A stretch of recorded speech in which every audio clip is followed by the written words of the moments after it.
So we are going to launch on book 10. Book 10, when the real fight begins, battle begins, for which Savitri had come all the way from above. She had taken this birth to deal with death, and now she is going to really deal with death.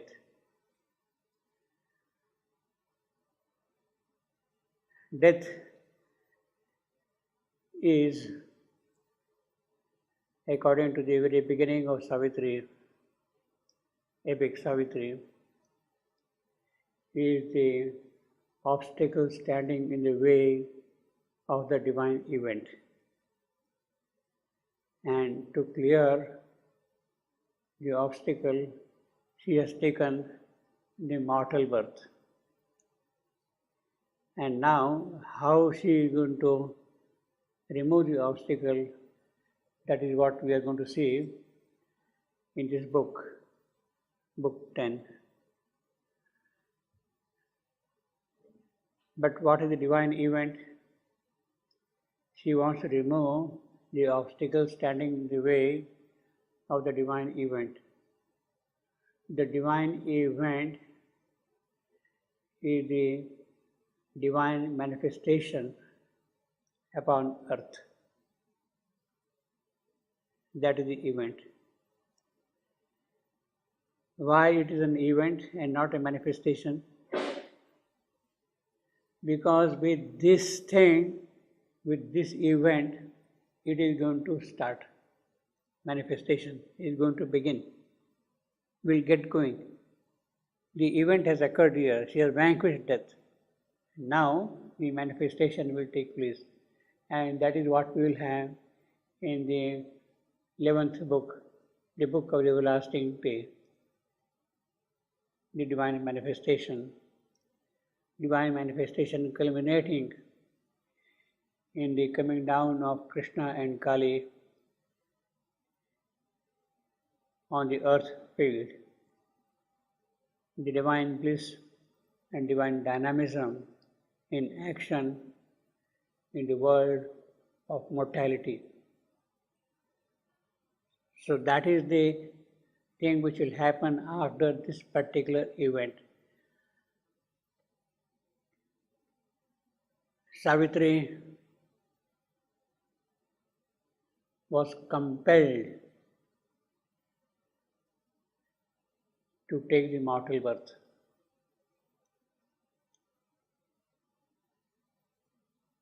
That is important. Although she was compelled, it does not necessarily mean that she will oblige. She also accepted the compulsion. You want me to come? Okay, I come. She comes here. What for? She was compelled to take the mortal birth. She was compelled to take the mortal birth for clearing the divine event, the obstacle standing in the way of the divine event. It is she alone who can do that. And then would start the manifestation after that. But what is the divine manifestation? Okay, let there be light. It does not mean that there will be light. God said, let there be light, and there was a light. It doesn't work only that way. It is necessary. You have to build a powerhouse. You have to build the entire electricity yards, build towers, build distribution systems, build boards, put plugs, panels, etc. in the house, and then switch it on. Then it becomes, let there be light and light. Not until then. Now, all that building of the powerhouse, putting the transmission towers, putting the electrical lines and all that, that is the actual work which somebody has to do if there has to be light all around. And that is exactly what Ashwapati did. How did he do that? By his yoga tapasya. What he found was that, after all, in this entire creation, there is a oneness. There is only one who is present everywhere, up, down, left, right, below, front, back, etc. Everywhere he is there, even down below, up there, wherever it is there, he is there, oneness. So if the divine oneness is there, and that is the true Advaita. Advaita means which cannot be divided. Dvaita means a division. That is the true Advaita. So he really realized the true Advaita, that after all this entire creation of the Supreme is his. And if it is so, then what is up there should also be here. That is necessary. That is understandable. Now, the entire spiritual experience of the past, they had the experience of oneness, Advaitic experience they had. But to carry that oneness forward, that only Yogi Ashwapati does. How does he do that? He builds in the transcendent, in Sachitananda, in Brahmapuri, the city of God, in the house of the Spirit. He builds, he creates, establishes a new creation. By his yoga tapasya, he constructs a new world in the transcendent. Now, once that new world is there, then what is there can be here. So there cannot be manifestation here. The divine event means what? You have to now bring it down. Where from? You have to prepare something up there first. Otherwise, what will she do? You are calling her, you are inviting her, Madam, please come down. Yes, I am ready to do it. But what do I do? Give me a job. She is asking, give me a job. I don't want to come as a guest and stay here and enjoy your hospitality. I want a job. So you have to give me a job when you are inviting me. And in other words, what Ashwapati has really done is, he has created a job for her. He has created a job for her. Look, madam, the world is there, all ready, everything. The flame pioneers are waiting to come down. Now, in order to bring them down, you have to step forward and you have to do the work. So the world's compulsion, world's desire, the compulsion of inviting her is to bring down what he has created in the transcendent, in Sachidananda, in the city of God, in Brahmapuri. He has created that and it has to bring down. And then, because she sees that there is a job for her, she agrees. She has been compelled by Ashwapati to take mortal birth. She sees that, yes, there is a job for her, and therefore I am willing to come down here. She agrees. She comes down as Savitri. And then Savitri's work begins.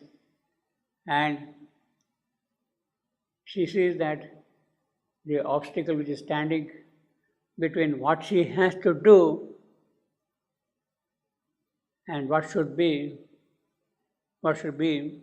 is the presence of death. And that is what is symbolized as the death of Satyavan. Therefore,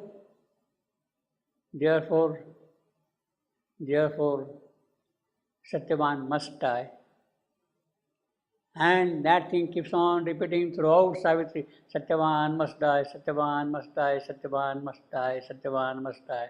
As if at the end of every canto, you are chanting the line, Satyavan must die. It is not Satyavan will die. It is not that. Satyavan must die. because it is in his death, Savitri confronts death and removes death, and the new creation begins, comes down. It is in his death. So therefore it is must. It is not Satyavan will die, Satyavan shall die. It's not that. He must die throughout. And now that moment is coming, the auspicious moment of Satyavan's death. See, the most desirable moment of Satyavan's death has come. Satyavan's soul has been snatched away by death. He is now taking it to his home, and Savitri is following death to snatch it, to bring it back from him. So we have seen that one of the glorious things which happened was when the soul of Satyavan was taken out by Yama, by death, a luminous Satyavan arose. The real Satyavan was arose. So it is the contribution of Yama, of death, to really show us the luminous Satyavan. Until now we are seeing as a youth, as a figure, as a happy boy, etc., all that thing. But there is something much more behind him that was revealed by death, by Yama. A luminous Satyavan arose as they were going forward. And then Savitri is arguing with Yama, with death. I want it back. And death, of course, says, it is not possible. The law will not allow that thing to happen. It is the scheme of things which must be followed to maintain the order of the world. If the order of the world has to run, you have to follow laws. You cannot break law. But Savitri says, I don't care about law. Things have to be changed now, you see.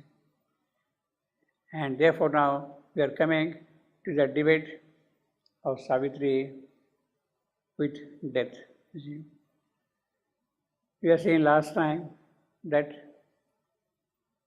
they are going in a kind of a procession. The spirit of Satyavan, behind him is death, behind him is Savitri. And Savitri from behind is controlling the movement of everybody from behind. She is the leader from behind, not in the front, see, for the entire march, you see. So last time we have seen that Savitri was offered a few means, okay, take this, take this, take this. You want eyesight for your father-in-law? Okay, have it. You want children for your father? Okay, let him have. You want a kingdom for father-in-law? Okay, let him have. There was no problem at all as far as death was concerned. But Savitri was insistent, what I want is really the soul of Satyavan back. It is only because of his soul that the earth can flower into a new entity, a new creation can begin. It is for the sake of the soul of the earth, I want back the soul of the earth, not for myself. I don't need him for myself. I need it for the soul of the earth, for the creature who is suffering, who is in misery. So now, the whole thing is very tense and absolutely remarkable, the kind of detail we have in these cantos. Although at times these look sort of metaphysical arguments, verbal chopping of idea against idea and all that. But as I've been saying all along, it is not the question of argument against argument. Each argument, each word uttered is a force released into the occult world, and is a clash of force against force. And ultimately we have to see which force is going to prevail. As far as death is concerned, Yama is concerned, for him there is nothing to lose. He is firm in his stand, and he is not going to eat whatever Savitri is going to do. But then later on, as we shall see in Canto 3 of this book, Canto 3 of Book 10, the argument becomes for her a kind of a deadlock. It becomes stalemate. So if it is a deadlock, it is stalemate, Yama has triumphed. Death has triumphed. Because nothing to gain for, nothing to lose for him in that. Savitri wants something back, but he is not able to gain. So what she does is, at that point, she enters into her house of meditation in the soul. In the soul, Savitri is having a big house, and there she sees that a constant yajna is going on in the house of meditation which is there in her. Yajna, offering ahutis to the fire god, Agni, the Vedic yajna. And what does she see there? She sees that it is actually the yajna being performed by the Supreme Himself and His Mahashakti.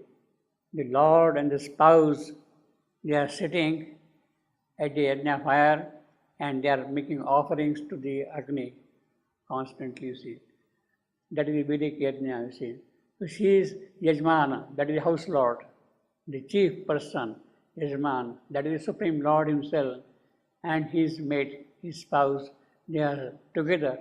Their offering means the divine Shakti and the divine Purusha, Ishvara and Ishwari, Bhagwan and Bhagavati, they are constantly offering oblations to divine Agni.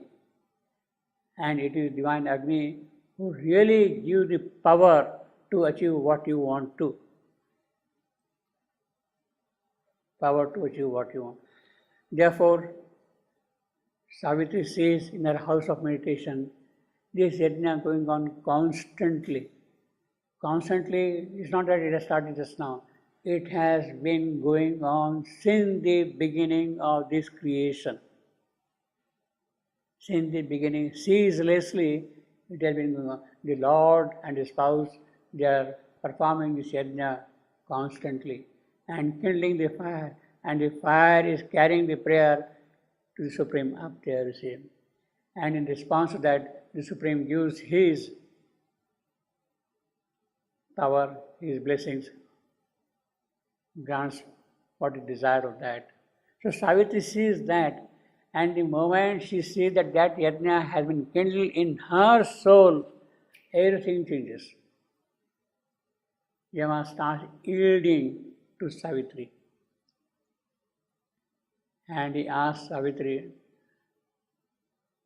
if the divine truth, the divine goddess is there with you, please let me see her, so that I can worship her.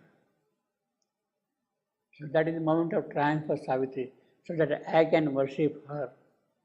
Let the deathless eyes look into the eyes of death. The divine goddess, deathless eyes, let her look into my eyes, and then I give what you want. It is only then, not until then. Savitri reveals to him her full divine form, and then Death realizes that the moment is over and he has to clear the way.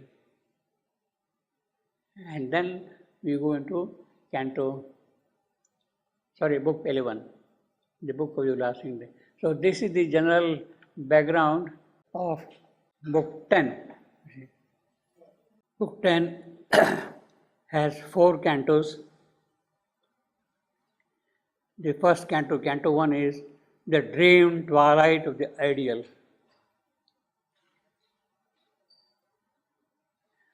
Second canto is the gospel of death and vanity of the ideal. The third canto is the debate of love and death.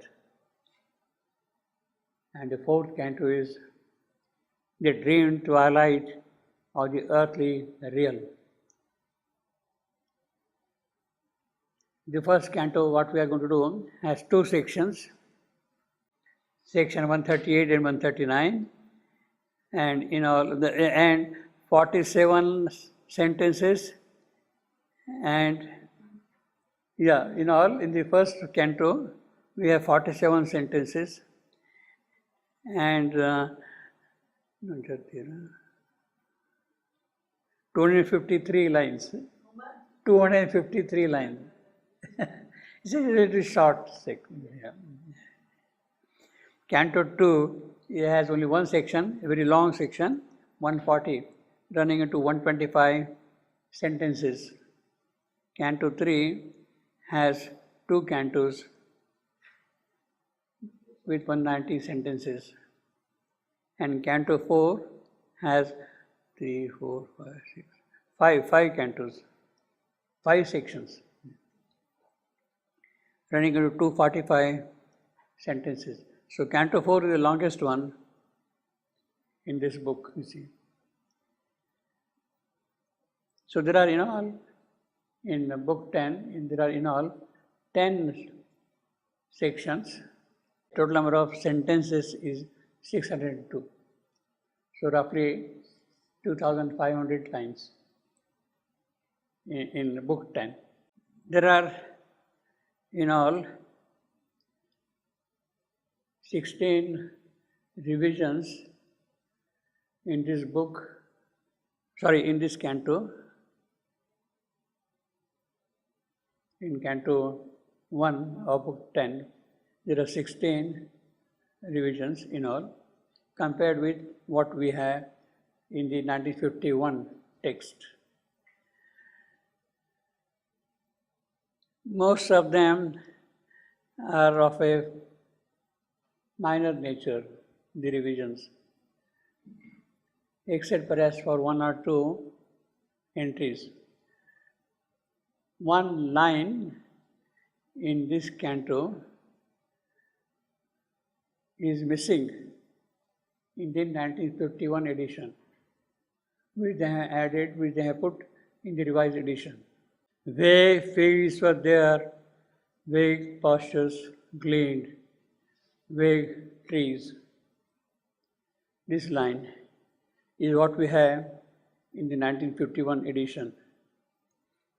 That has been revised to there were vague fields. Instead of vague fields were there were vague fields, vague pastures, rainy trees. Instead of vague trees, rainy trees. Rainy trees. You see, last one, this one vague is rainy trees. In the revised edition, instead of vague, we have rainy trees. Rain. Yeah, okay.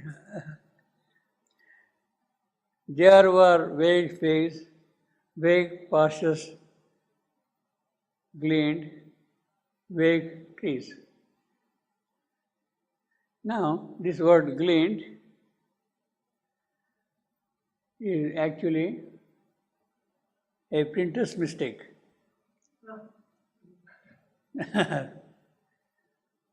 It is gleamed, not gleaned, not N, but M. M. So, this is genuine printer's mistake. The actual word is gleamed. Wait. Now, rainy, we can't do anything about that. See. But there were vague fields, vague pastures, rainy trees. While copying, this is a dictated line, manuscript dictated line. While copying, Mr. Nirodbaran, instead of copying copying rainy, copied vague. He was enamored by vague, so he got drifted by that and copied also instead of rainy vague. See. Rainy copied as vague. So while he copied it as vague, normally it is typed out. But the typescript does not exist. If a typescript has vague, it means that it must have been read out to Sribendu as vague. Because every time the typescript was read out to Sribendu. So he must have seen that thing as he has forgotten his rainy and written vague, you see, vague. But the important thing is, vague trees were there, vague pastures claimed, vague trees. That is what vague. I think it sounds good also, you see, it sounds good also. You see. That repetition of vague is a very good thing, and it continues. You see, vague scenes, vague cattle, you see, it goes on, vague melodies, you see. So, Nirodbaran was quite attracted by this vague. He is a vague person. Yeah. So he has put vagues. Now, this particular canto, before it came out in the book form in 1951, part 2 of Savitri. Part 2 came out in May 1951. Before it came out in the book form, it was printed in the April 1951 issue, this particular canto. And in the April 1951 issue, what we have here is, vague fields were there, vague pastures gleamed, vague trees, and therefore it continued, vague. Now, how Nalini Kantagupta made it vague trees, it must have been purely on the basis of what was written by Nirodbaran. Although the typescript does not exist, he went by what Nirod had written. And therefore, except this one gleamed, which is a printing mistake, the line, what we have in the Advent is, vague fields were there, vague pastures gleamed, vague trees. So apart from that, there is no other revision in this canto of any importance. The line which is missing appears here. There breaks a passion and splendor of new birth. Section 139, sentence number 2. There breaks a passion and splendor of new birth, and you-winged visions stray across the lids. And the missing line is, heaven's chanting heralds waken dim-eyed space. You have that thing? No, you have got new copy? What do you have in French? In French? Section begins, there is a morning twilight of the gods. So after, and hue-winged visions stray across the lids, heavens chanting heralds waken dim-eyed space. That is the line which is missing. Third line. And then there are small little things like that here and there. That line, okay, with that line, what you have, which is not here, that line has a full stop after space. At the end of the line, there is a full stop. No, no, no. In your text, at the end of the line, there is a full stop? No. It has to be. There is nothing. Then your translator has bungled. After the veiled eyes, there is nothing. After that space, after that line, there is a full stop. What else will you? Which means that our sentence number, line numbers will change slightly. Full stop means one extra sentence, you see. Instead of two, will become three, you see. Okay. So, what is the explanation? Why there is this line? Why? And, According to the revised edition, people who have compiled the earlier text, they missed it. They missed it. It should be here. It should be. They missed it. They missed it, yes. But in your version, It's not, in my version, no, it's not there at all before 93, anywhere. it's a mistake. It's a mistake. It must be. It is, that line is coming for the first time in 93, in the printed text. Earlier editors of Savitri, they missed that line. They say, which is very unfortunate, which is very wrong, which is very objectionable, they say line omitted. You can't say omitted, you can say missed.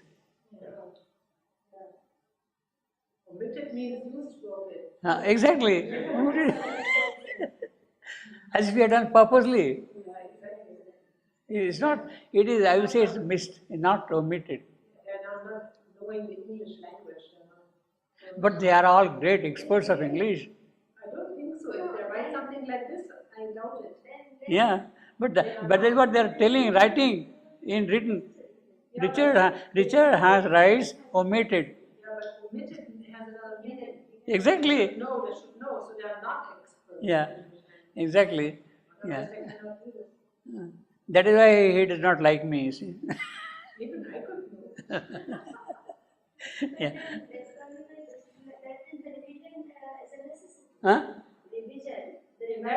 Revised edition. In revised edition, they have put that additional line, and they have said that this line was omitted in the previous editions. But revision was necessary in 1993. What they have done a good thing that means. But they done also a mistake. But no, I will play safe that the line was missed by. No. I'm just telling it's not their argument. I'm just telling the necessity of revision. Revision? Revision was necessary because some missing line they have added. Yes. They have done good work. No, revision, I am not denying the idea of revision, but the arguments which are given. That's what the argument is not Yeah, exactly. acceptable. Yeah. See, for instance, now that gleaned and gleamed. I mean, I can understand now that it is a printer's mistake. Instead of M, we have put N. Gleaned makes sense in the line. It passes through. But the actual word is gleamed.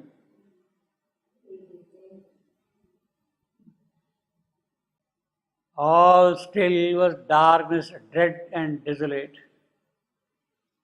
There was no change, nor any hope of change. All still, that takes care of the previous two cantos. The way they were going to the realms of death, one after the other. Dark, greater dark. Now it is still dark and dreadful and desolate. There was, and as they are proceeding into that darkness, greater and greater darkness, there is no change at all. It's the same thing. Not only that there is no change, there is no hope of change also. There is no hope of change also. Now this hope Savitri has to bring.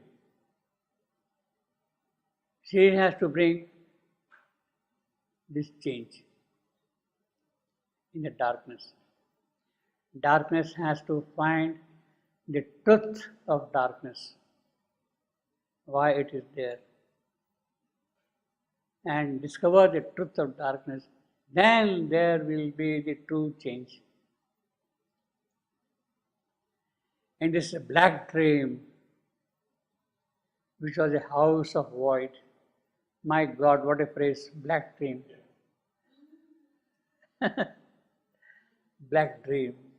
So he has concretized the dream itself, given it the pitch color, pitch darkness, you see, the darkness. Now, this itself, that dream itself, is the house of the void, where the boy is living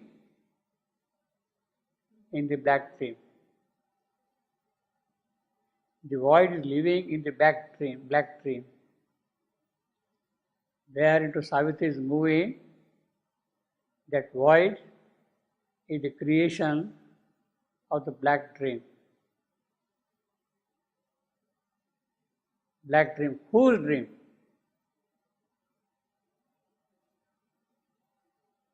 Whose dream? Huh? It's not void. Void is the product of void, of dream. Whose dream is this? No, black, forget about void. First is dreaming. Somebody is dreaming, and that dream is the void. The sense is, the dream is the house of the where the void revealed in the dream. Whose dream? The void is living in whose dream? That is the question. I say death. You say? I say death. You? Death. No. No. Absolutely. It is the Supreme's dream, and he has created a black dream. He can have a black dream. Yes. Otherwise it cannot be. Yes. Living in that dream. Yes. It is the Supreme who has created this black dream, and out of that black dream of the Supreme has come out this void. My God, you see how deep the whole thing is. After all, this dream, this void also is the creation of the Supreme. You can ask, what kind of creation is this void? You say black. He is dreaming. Let me have a void. You see. And he creates this black. In other words, if it is the black dream of the Supreme, there is a hope of a white dream of the Supreme.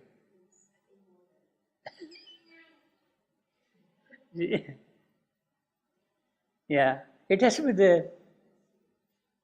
So the whole thing is now moving from black dream towards the white dream.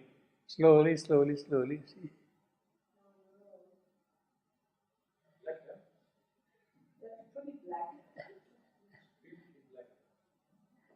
In this black dream, which was a house of void, a walk to nowhere in a land of naught. Who can create that kind of a land? He has created it for a purpose. He has created a void for a purpose. He has absented himself from himself. He has absented himself from himself. Therefore, it is a void. Therefore, it is a void. What for? He has absented because he wants to come again in another manner or another kind of a thing for the purposes of manifestation. Unless you empty out yourself totally, you cannot create something new. You cannot create something new. So if something new has to come out, first you empty out yourself totally, become zero, absolute zero, the void. Then out of that something can emerge. You see. So he has created for that purpose to re-emerge as a white dream. He has to pass through the black dream. In this black dream, which was a house of void, a walk to nowhere in a land of naught. Now that is straightforward. Walk, walk, walk, walk. Not. Ever they drifted without aim or goal. Obviously, it's a void, so there cannot be any aim, there cannot be any goal for that. Keep on walking, walking. Whether you go left, right, up, down, here, no aim. It's like, suppose you are kept in a desert in the day, noon time, so that even your shadow cannot be seen. If your shadow falls, then you say, oh, that is east, that is west. There is no direction also. At the noon time, the shadow is exactly underneath you. So you don't know whether you are looking towards north or south or east or west or anywhere. Absolutely no idea, because everywhere is the same sand, sand, sand, sand, sand everywhere. It's the same void. So you are walking now, whether you are walking towards your goal, you don't know at all. There is no aid available for navigation in the desert. And therefore we get lost. It is that walk to nowhere, and he says nowhere.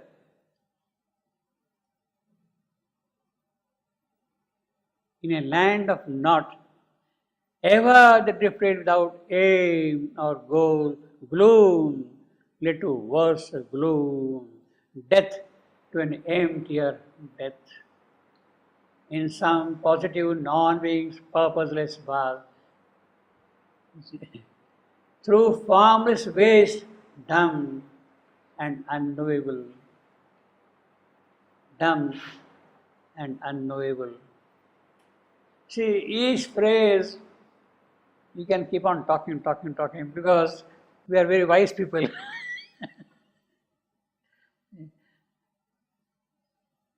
Now he said, gloom led to worse gloom.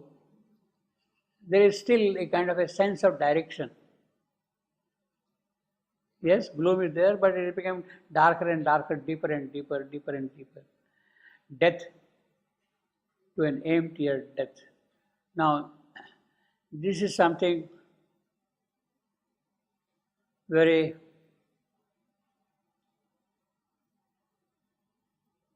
interesting. What we have in the revised edition is depth to an emptier depth.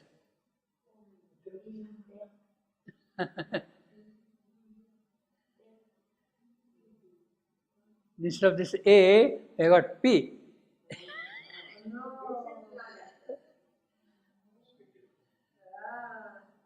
Depth to an empty.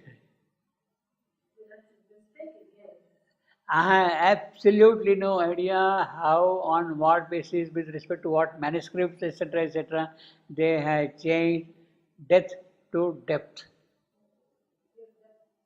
You got depth, yeah, I know. Yeah. So now, what in the revised edition we have is a depth P. Instead of A, we got P.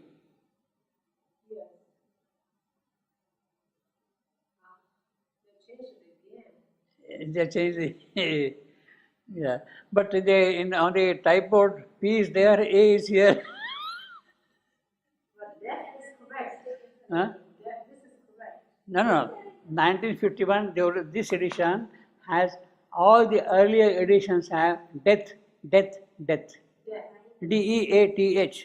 exactly. This is the original edition. So that's okay. This has been changed in the 93 to DEPTH.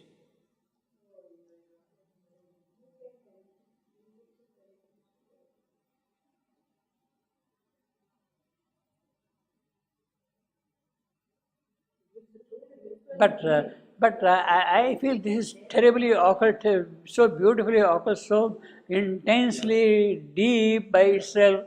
Death to an emptier death is so powerful actually. Death takes away the whole charm of the line. The occult power which is there in death to an emptier death is really very powerful.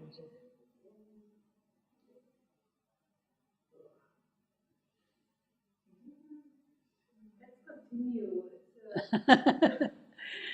Now, this is of course relatively minor. In some positive non-beings, purposeless was. Being B is small in the revised edition instead of capital. Well, it can stand both ways. There's no, that's all it. But this is something which is very different.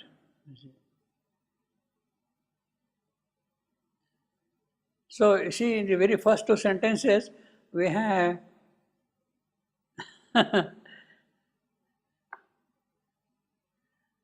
now, okay, let's come back now.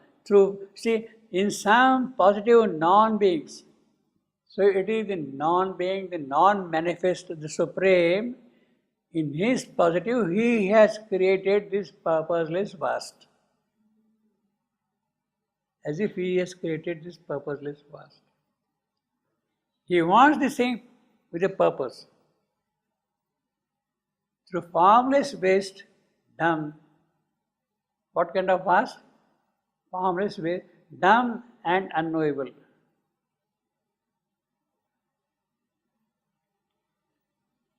You do not know, we cannot understand what is really present in the void,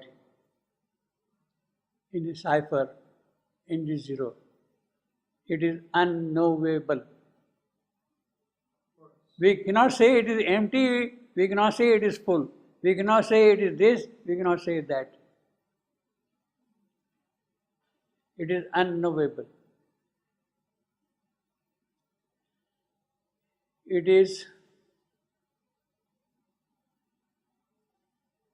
the counterpart of the unknowable, which is beyond the unseen.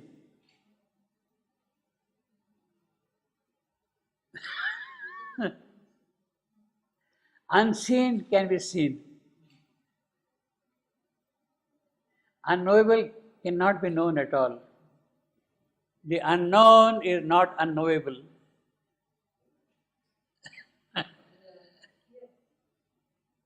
It is knowable.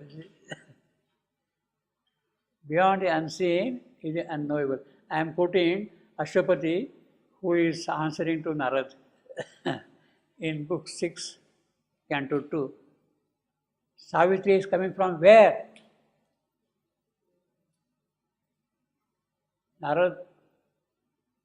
Ashwapati tells Narad, I thought she is coming from place beyond the unseen, from a place between the unseen and the unknowable. This is the unseen, this is the unknowable, and she is coming from there, from beyond the unseen. What is unseen? Unseen is Satchitananda, the transcendent. It can be realized, it can be seen, it can be experienced, one can go and live in it, the transcendent. Although to our mortal eyes it is unseen, it does not mean that it is unseeable. Satchidananda is seeable, though it is unseen.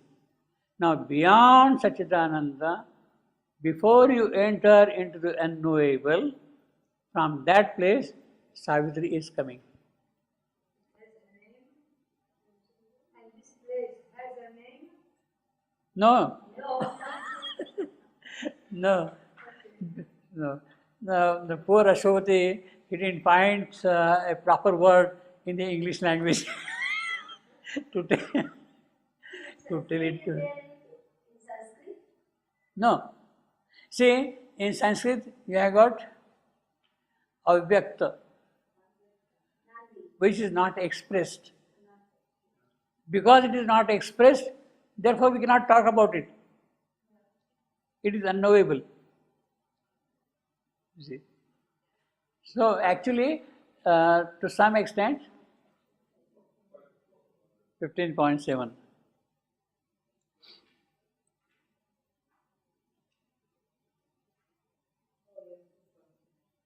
Got it? The absolute, the perfect, the alone. That is the unknowable. So you have known now. You know what is unknowable now. He is absolute, he is perfect also, and he is alone.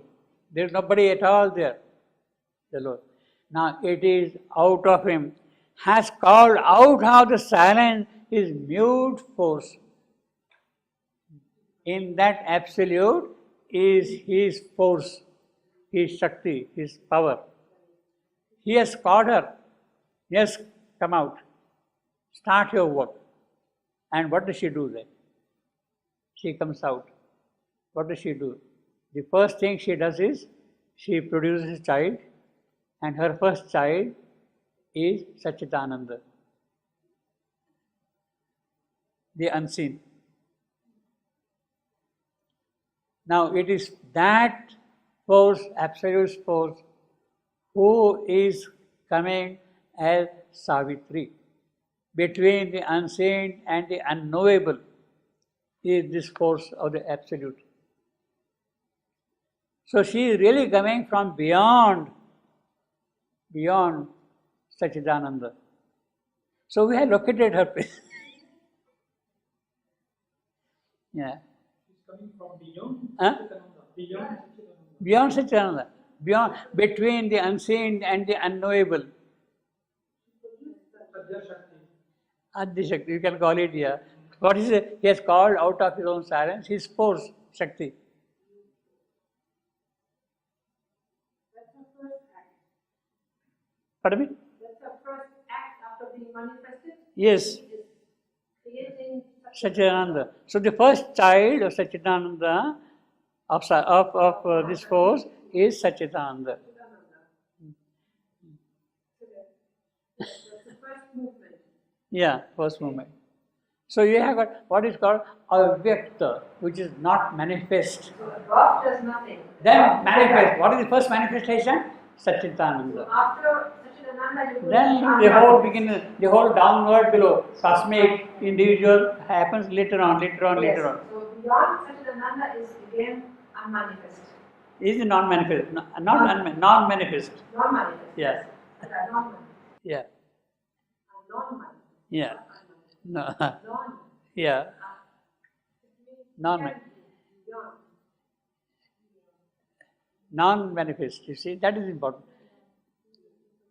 In other words, this unknowable is all the unexpressed possibilities. All the unexpressed possibilities. Everything, every potential is there.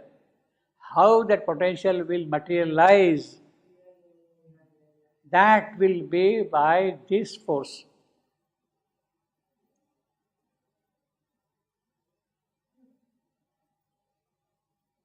That will be by this force. And so, see, in fact, he goes on saying, in the first, we have got here, the absolute, the perfect, the alone has called out of the silence his mute force, where she lay in the featureless and formless hush, silently lying, hush, guarding from time by her immobile sleeve the ineffable puissance of his solitude. He wants to be alone. So he has called her. Come on, lady, get up now. Start your work.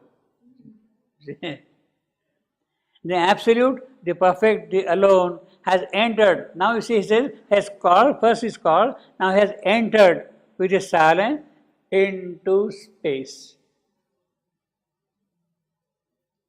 He has now entered, he has caught her, and now he is entering into space. And then absolute, the perfect, the immune. See, he has now created so many things around, but he is still untouched.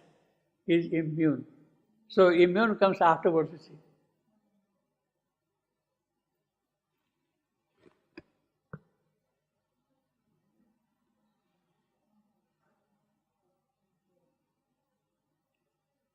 And then later on will arise, somebody will have this black dream. And will appear the void, the shunya, zero. So that is the unknowable. You see, so therefore this has also now, because it has become total zero here, so therefore it is unknowable. We cannot know anything about it. Whether it really contains anything at all, we cannot speak of it. But we shall also see that this zero, which is a product of the black dream, which is housing the black dream, this zero is also a pregnant zero. It is from there, it is a black womb from where the creation will rise. Now to convert that thing into white creation, that is a separate matter. And ineffectual being of suffering, yes. Before you start, can I ask you this question? Can you explain to me what is the emptier death? What is the? The emptier death. How can you explain Emptier. emptier death? What does mean emptier death? Full of line. Yeah, I know, follow what you mean, emptier death. You are talking.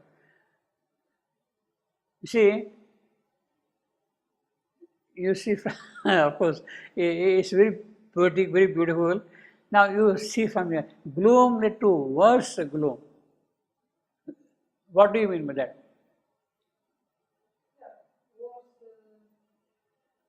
More, this it can be more worse.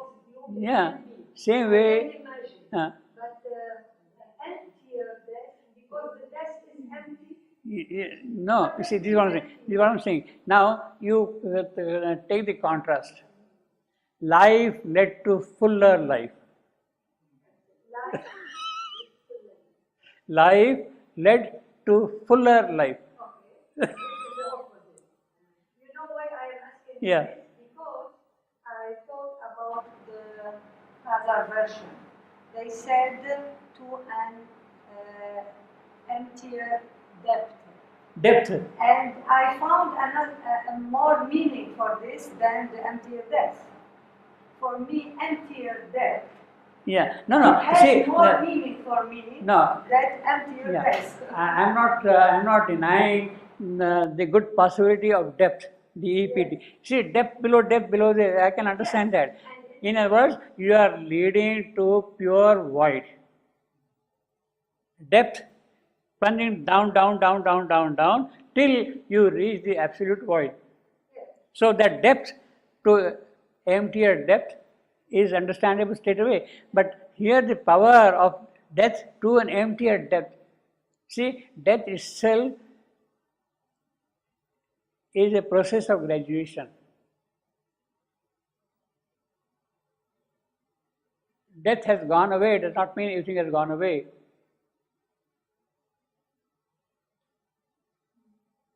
Still there is something of it, still something of it is there. See, I can argue it like this. At the end of this book, Savitri vanquishes death. She overpowers Yama at the end of it. What happens to him? Where does he go? Where has he vanished? The night refused to take him. Hell refused to take him. What has happened to him? Where has he gone? Yeah, well, Huh? well, Yeah. He has gone back to his original form, which is what? which is supreme. Okay. So, everything goes- so death is really plunging more and more into death till it reaches the supreme. You see, metaphysically, both the phrases can be argued. But death has a certain kind of a concreteness, some kind of an occult strength in it, which is not there in depth. Depth looks little loose, you see. It is like saying abyss led to emptier abyss. A hollow leading to a greater hollow. See, the poetry is not there in that, the occult strength is not there in that. Same way, depth to an emptier depth doesn't have the strength, that occult force power which is required. Death gives that. But the four anti-divine beings, which are Yeah, created first, they became anti-divine. So they have a choice, she said. They can either dissolve themselves or they're going to be transformed. So she said, now one has already dissolved himself because it was too much. There are three left. So, and they have a choice. So where in Savitri is it written that death chose conscious transformation? yes, It's not written. He suddenly appears transformed. Yeah. But it's not explicitly explained Yeah. where he makes that decision. That would be nice to read somewhere. Because there is another, lot of nations, Falsul and all that. yeah, We know that this one is really resisting a lot. Yeah. We don't know what he will do. So Yeah. where does death say, I will not dissolve myself? Because the way how he says goodbye here in that book 10, you think he dissolves himself eventually because he has no chance. yeah, But he's not dissolving, he is transforming. So that's not, for me, there's a gap. yeah, There's a gap where in the whole story of birth, of transformation, Yeah. where you're missing that in very important decision, Yeah, yeah. the I death, yeah, I yeah, will help Lord creation. Yeah. I will transform again back to the Yeah. divine. I'm not dissolving myself. yeah. Okay, I believe you're certain. That doesn't show anywhere. No, no. Why doesn't he? I mean, this is so important. To, See, you know anything about it? basically, he is firm on his stand. He does not want to yield at all anywhere, Exactly. because the whole idea is that if a new creation has to come out, it has to come out only because of the strength, not knowledge, not truth, not this, not that. You should be able to withstand by strength everything that can oppose it. Therefore, he is coming out with his full force and denying, no, no, no, no. If you are able to conquer him in that condition, it means that you really have the strength, and it is on the basis of that strength the new creation can sustain, survive against the all-swallowing void. So, strength, Mother says, the first thing what happened on 29 February 1956, the descent of supermind, the supramental light and force. You see, it is not beauty, joy, happiness, no, light and force. Force is the thing. If it can come with force, then only it can meet the opposition. Force is the thing, strength. So it is that, I can argue, death to an emptier death. Death is becoming in fact more and more powerful. Emptier means he is becoming stronger and stronger, rather. And Savitri has to conquer now that strongest opposition, negative. Death doesn't have that kind of strength, Death has. If you want to attribute something to personification, death is a description. Death is a personification with strength.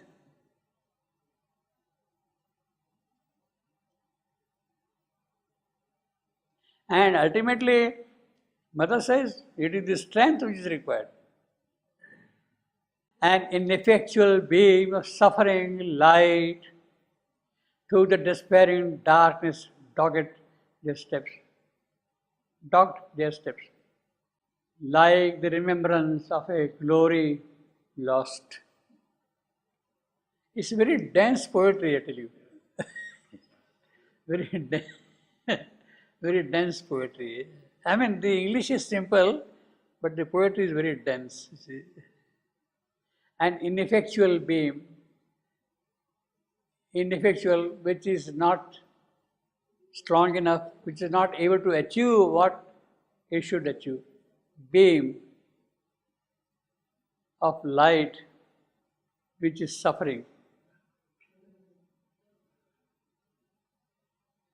Who is this light? Who is this beam? Savitri herself. She is going through the gloom into greater gloom, to the despairing darkness. See, he is using purposefully now. D, D, D. The triple alliteration of D. That is the poetry. Despairing darkness dogged. Their steps. Their whose steps? Of Satyavan and Yama. So Savitri is following in their steps, chasing them, haunting them, pursuing them. Savitri is passing through the darkness of the gloom and all that.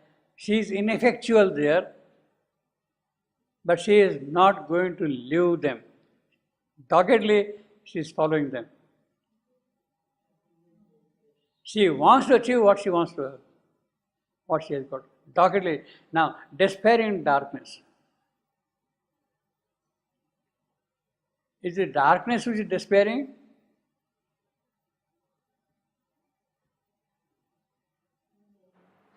Or it is because of this darkness, somebody is despaired.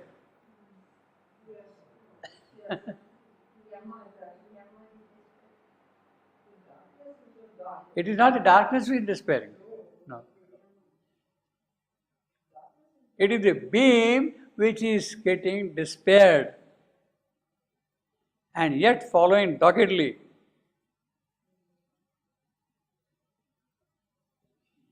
Yes, of course. You need to have some light to be despaired, no? For me?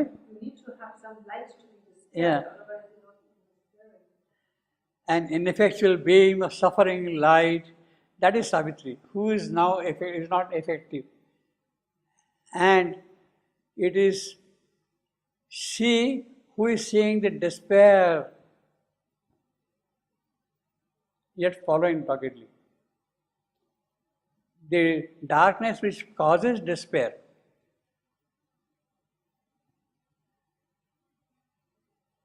Because it is ineffectual. What does he say? Is correct what I am saying? The translation? Ténèbres désespérantes. Through the ténèbres désespérantes, the despairing darkness. Yeah, but then The who? darkness who is despairing. No, actually, the French should be more explicit than English. Yeah. Here, it's very clear that the darkness is despairing. No, oh, despairing is despairing means darkness is causing despair. No, the despair is like adjective for the darkness. No, that is not. Yeah, it's like Okay, yeah, Wrong translation. it is, but But okay, here, I didn't understand how you can explain it is the darkness which is causing despair. to the despairing darkness. Yeah, well, here it is adjective. Darkness who is despairing. Here it is adjective, correct. But how you read that despairing darkness? See, if you just see the phrase despairing darkness. Is it the darkness which is causing despair, or the darkness itself is despair? No. They are the despair for somebody else. Yes, exactly. Yes. Yeah. In Okay. French, we can understand it like this. They are despairing That's for right. somebody else. Exactly. Désespérant. So- They are désespérant. So it is the darkness which is causing despair in Savitri. Okay. Ténèbres désespérant. Oui, ça veut dire que désespère quelqu'un d'autre. Yes. Clear? Through the despairing darkness, dogged their steps. Like they remember how she following, Yeah, exactly. like a remembrance of a glory lost. She herself is glory. So this glory, this light, this being, they all stand for Savitri. She is now despairing, lost, but still she has got that remembrance. That yes, I am Savitri. That is lost. That comes. So she is remembering, she is remembering her own glory. Like remember, even while it grew, it stands for beam, light, glory, remembrance. It grew. It seemed unreal there. Obviously, her own glory she had come there. Yet haunted Nahai's still stupendous realm. She is still haunting, chasing the zero, the Nahai. Unquenchable. So this glory is unquenchable. Is perpetual. Is lonely. Null. Zero. Nothing. And what is remaining there in place of that now? A pallid ghost. There Savitri looks like a pallid ghost.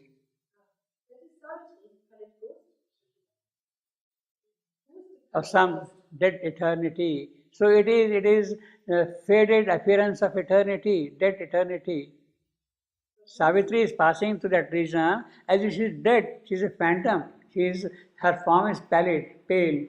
But it goes this Savitri. Yes, Ah, really? she is passing like that. Yeah. Oh, how did it go? She looks like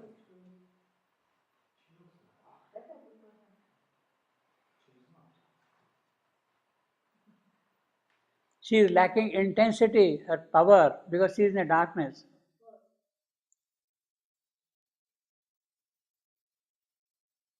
Faded colors, you see.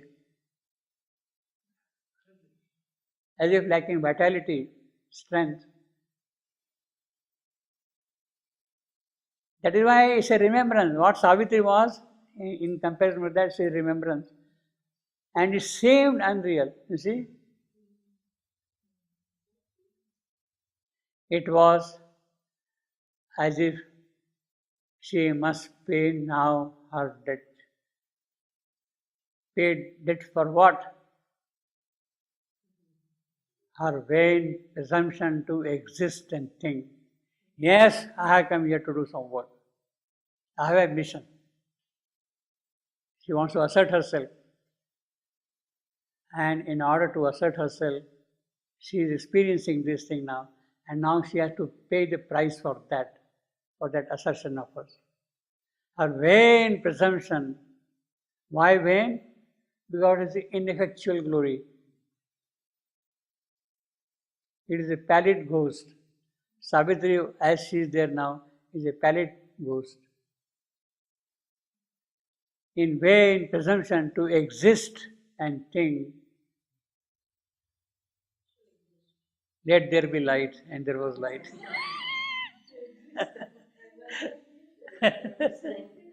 Yeah.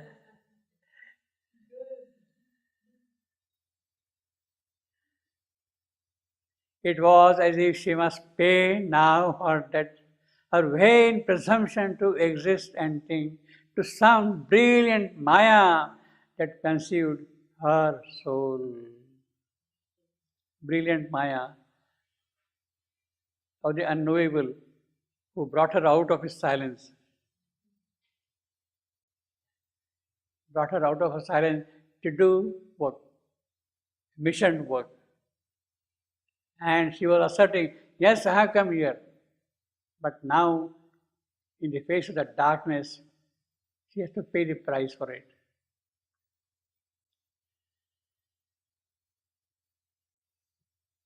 This most she must absolve with endless pangs. So we cannot imagine how she must have suffered, what kind of pang, pain she must have borne while crossing these dark countries, the despairing darkness. Her deep original sin, the will to be, and the sin last, greatest, is spiritual pride. So Savitri is afflicted with two sins.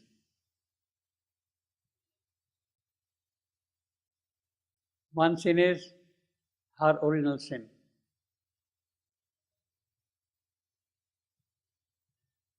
What is the original sin?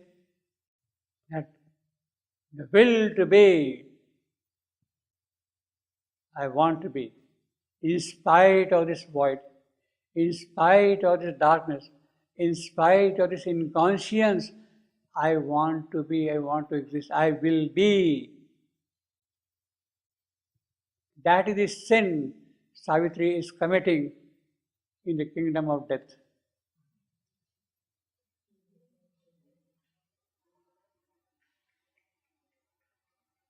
That is the sin she is committing.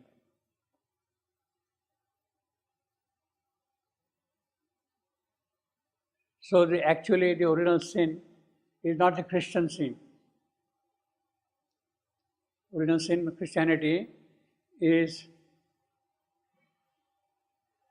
Adam revolting against the divine order, against God's order. Don't eat the fruit of that tree. And he committed the sin by eating that fruit. And therefore, he had to receive punishment. He was driven out of Eden, sent to poor earth. Go and suffer there. That's the punishment. That is the Christian sin.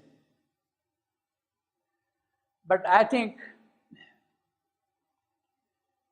that was a very desirable sin on the part of Adam. It is good he committed that sin. So in that sense, it is not really original enough. It's not really original enough. Why he had to commit that sin? It is good that he committed that sin, because otherwise he would have kept on living in the garden, watering trees, planting new flowers, goes forever. There's no fun, there's no joy, there's no progress, nothing is happening, you see. So it is good, in order to get out of it, to commit a sin.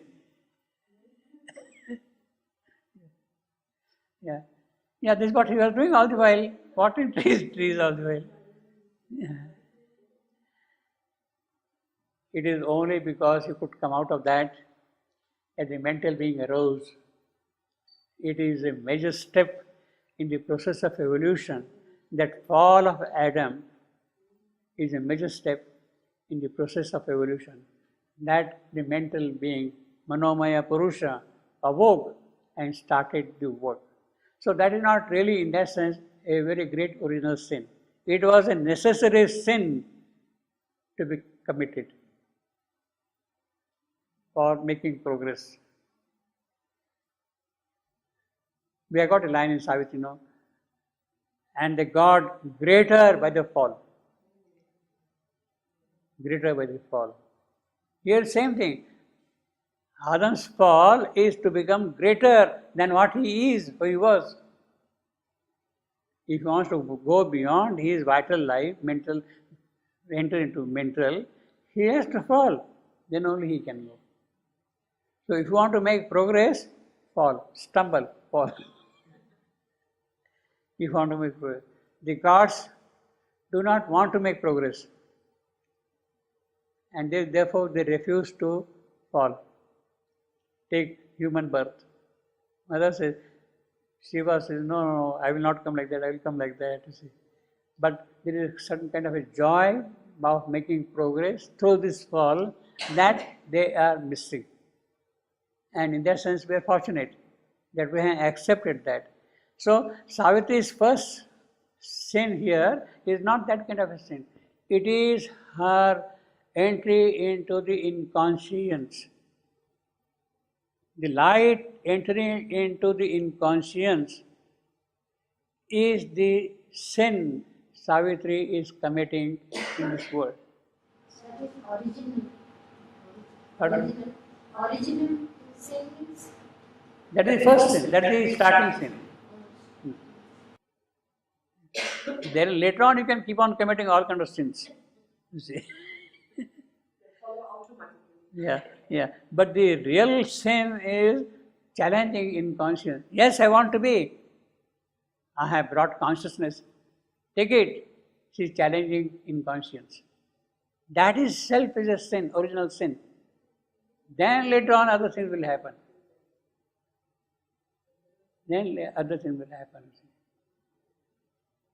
You are nothing, you are zero, you are void. I want to be there. That itself is a challenge as far as the void is concerned, as far as that kingdom is concerned. It is a sin on her part, Savitri. So, although the phrase is a Christian phrase, but it has a different sense, different connotation. And then Christianity does not have this last sin.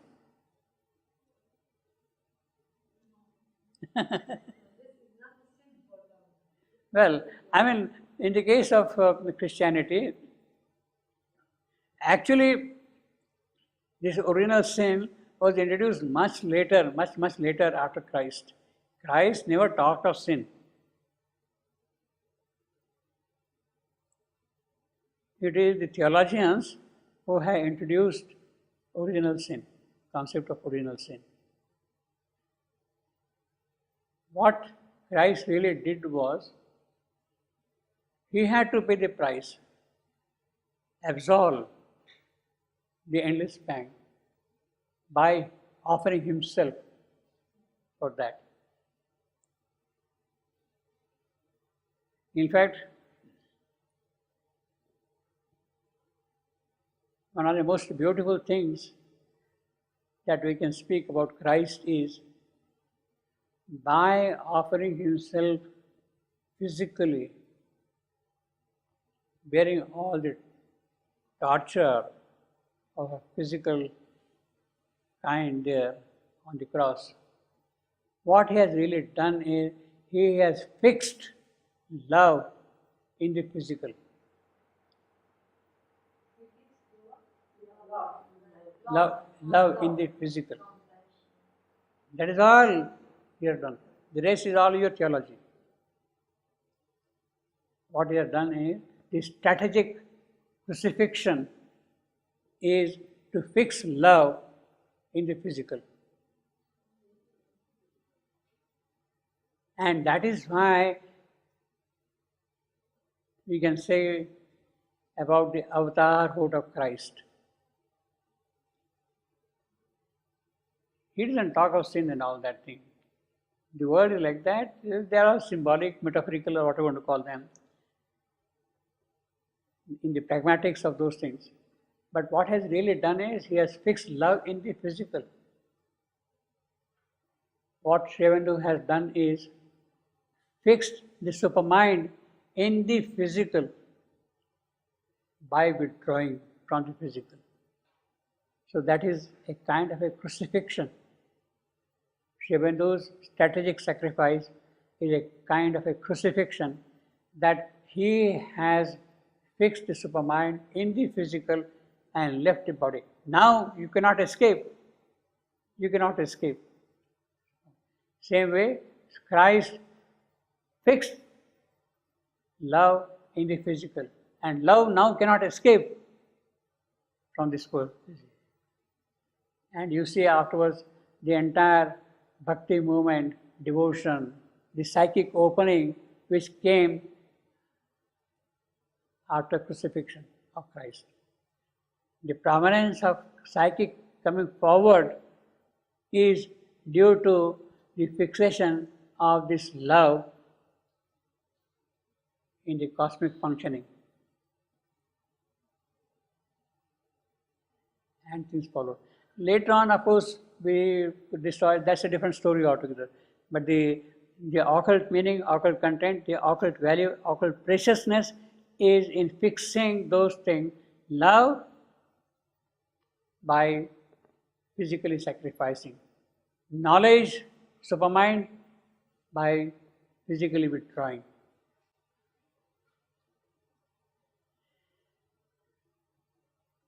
So that is the first sin. What is the last sin?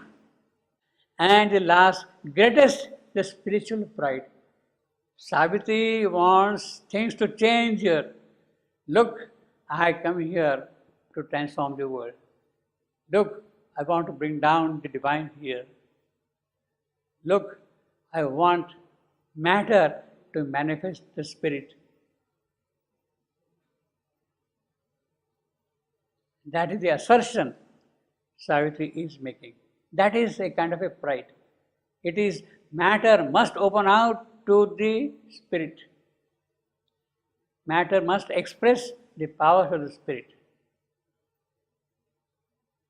So bringing down the divine in the material creation, that is this last sin.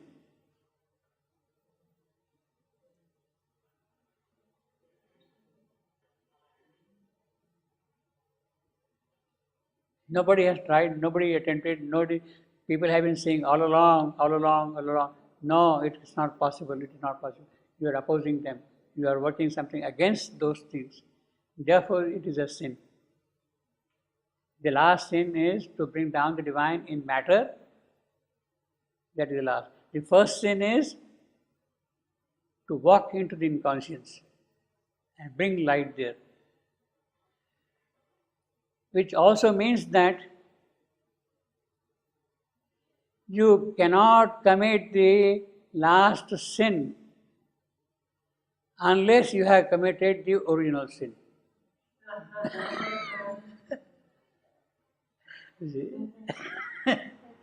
Actually, it's the Supreme who gave her the first sin and the second sin, Yes. and he punished her also. Yes. He gave her Yeah. He is doing everything. Yeah. What is this last sin? That made of dust, equal itself with heaven. You creature of mud, ugly thing. Yeah. Made of dust, equal itself with heaven. The scorn of the worm, you despise this sperm and all that thing. And you want God to come down here?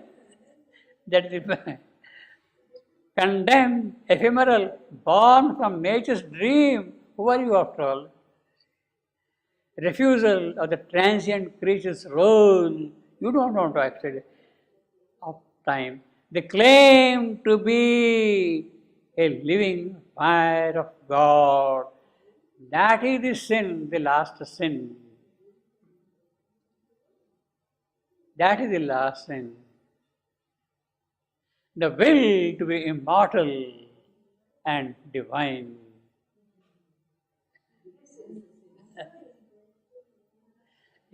You have come with this idea of making everything divine and immortal, the fire of the living fire of God. So Savitri has to pay the price for these two, both for the first sin and for the last sin. And why she is paying the price for both of them, we are enjoying. As if we have nothing to do, no work to do, no part to play, but we have.